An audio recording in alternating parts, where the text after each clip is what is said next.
My own son, crucified, dying in such a heartless way. And my son is perfect, faultless. He is God's son, and yet he hangs there, dying as though he were a criminal, guilty of some hideous injustice. Oh, Jesus, Jesus! I remember when I heard that name, Jesus. The angel said, "Fear not, Mary. You shall call his name Jesus." Those words filled me with such excitement and humility. And then that night in Bethlehem, late that night, the baby boy was born.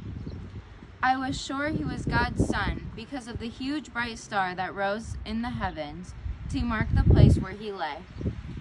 And as I held him, the tiny king, he did not cry, but slept so sweetly and peacefully.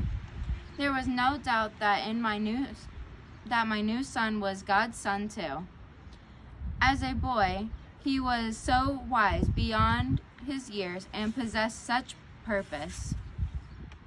And after all those years, he announced that he must go and be about his father's business.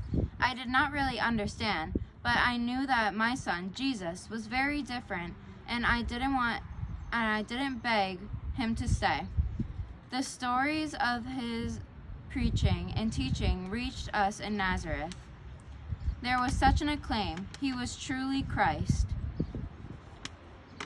Then the terrible news came that Jesus was on trial before Pilate for preaching. I came as quickly as I could, but I was too late.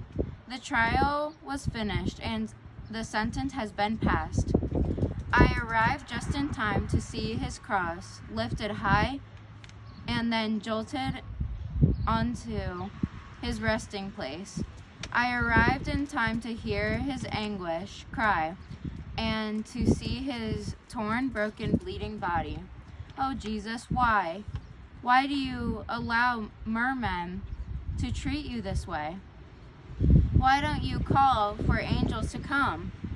No, you explained to me that you came to die in order to save all the people from their sins. All people, even me, even Joseph. Woman, behold thy son. Woman, I am your mother. I taught you to walk and talk, and I gave you your life. Oh, Jesus, Jesus, Jesus, my son. No, my Lord.